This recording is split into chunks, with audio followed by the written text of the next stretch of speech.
What is going on, everyone? My name is Jason, and this is my video editing setup for 2020.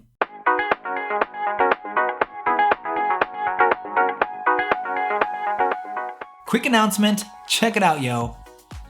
Brand new camera. Check out the autofocus on that. So being stuck inside the house now for, God, I don't even know how long, I've seriously lost count. It made me come to this weird but really needed realization. I need to update my workspace. I work 100% virtual now, and I do all my video production in here. So I am legit in this room for like 16, 17 hours a day. So I wanted to redesign my entire video editing setup to make it a little bit more accommodating, just given how long I'm actually in here. So I spent all Memorial Day weekend overhauling this entire space, building furniture, the full shebang, and now I have this really dope setup that I'm gonna share with you guys. Now everything I cover will be linked in the description down below in case you guys wanna snag any of this stuff up. And this is definitely one of those work in progress kind of things, so if you guys know of anything that would go perfect with this setup, let me know down in the comments. I definitely wanna check it out. Now before we get into the review, if you're into checking out the latest consumer tech products before you buy them, or if you're just a tech head like me, I make a video like this every single week, so make sure to hit that thumbs up button, and don't forget to subscribe so you can be the first to know when a new JSL review is out and you don't miss anything. Okay, first up, let's start with probably the two most important pieces of the setup, the desk and the chair. Both are from the company Autonomous, and they were cool enough to send out both their smart home desk and their Ergo Chair 2 for me to check out, and man, they both have been serious game changers in how I get my work done. Let's start with the Ergo Chair first because this is the first actual real quote-unquote nice chair I've ever had. You got both dedicated neck and additional lumbar support for your lower back. The seat cushion is thick and it's got that perfect not too soft but not too firm feel to it. And probably my favorite part of the design is that the back and neck rest is made out of a breathable and flexible mesh, so you stay cool in the chair even after sitting in it for a long time.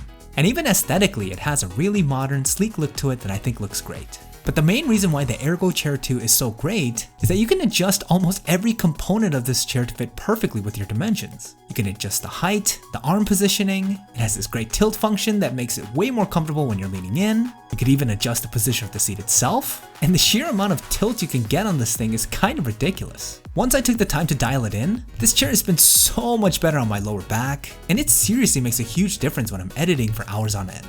Now, if you know anything about ergonomic chairs, one that has this amount of customization is usually really expensive, but the Ergo Chair 2 is only $349, which honestly is pretty reasonable. And if this chair has taught me anything, it's to never skimp out and get a cheap chair again because there is such a big difference. And I wish I invested earlier to save myself from the years of dreadful posture and the body aches. Now, as great as the chair could be, you still shouldn't sit in it for too long without getting up every now and then. That's where the Autonomous Smart Desk 2 comes in. Not only does it look incredible with this bamboo topper, this is a fully electronic sit-stand desk, my first, and man, it's awesome.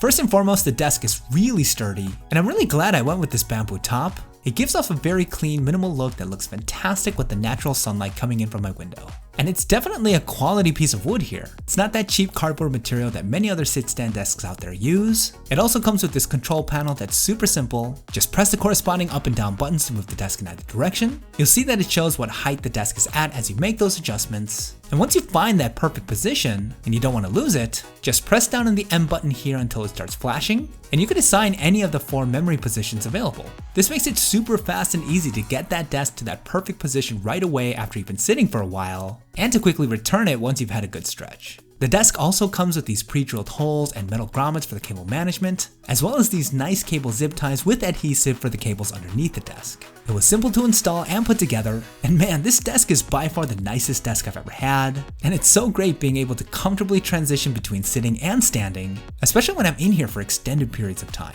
The Smart Desk 2 from Autonomous is also only $379, which again is really reasonable for a fully electronic sit-stand desk of this quality. Think of it as a long-term investment that your body will be very thankful for in the long run. Now, one more quick thing on cable management. Because Autonomous gives those great cable ties to keep any cables from hanging down, I picked up this cable organizer tray on Amazon to keep that cable discipline going. It's super straightforward, you drill it onto the back of your desk, and it keeps all your cables consolidated and off the floor. Also, the power strip that I have here powering virtually everything for this setup is the NecTech Surge Protector. Big shout out to Canupsy for the recommendation on this one. He recently covered this in a desk setup he put together not long ago, and it sold me right away. One of the best things about this power strip is that the 6 available outlets can adjust positions, because let's face it, we've all been there when that one fat power brick takes up like 3 outlets and it drives you nuts. The Nighttech allows you to avoid that heartburn, and it's really well made. It comes with 2 USB ports as well, and the main cable is super long, so it's perfect for a sit-stand desk. And dude, if that wasn't enough, check this out. Is the main plug blocking the other outlet on the wall? No problem, because even this guy rotates. Boom, problem solved. It's pretty brilliant, and I never thought I could be this excited about a surge protector, but man, this thing is awesome. And it's only 22 bucks, which basically means this is the only power strip I'm gonna buy from now on. Now my main video editing computer for this setup is my trusty 5K iMac. It's seriously my workhorse and I still love it, especially with that stunning 5K display. But one of the biggest drawbacks of this computer is the lack of vertical height adjustment with the stand. In order to get the display to a more ergonomic eye level, I picked up this riser for the iMac from a company called Somdi. I mainly went with it because it has a near identical finish with the desk to give it that nicely integrated look, and it's also quite sturdy.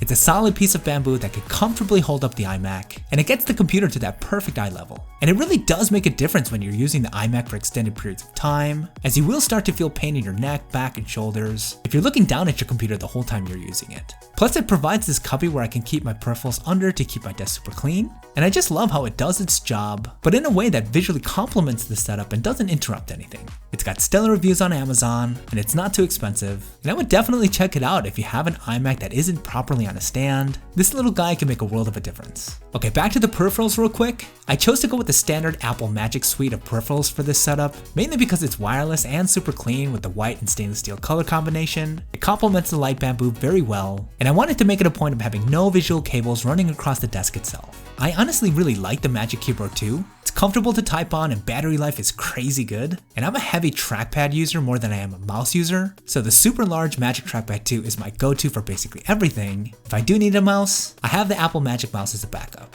Nothing too special, but they all work very well and look perfect for this setup. Now another element that I wanted to be intentional about was accessibility. Another limitation with the iMac is that it has all of its I/O on the back of the computer, which makes it really annoying to plug things into.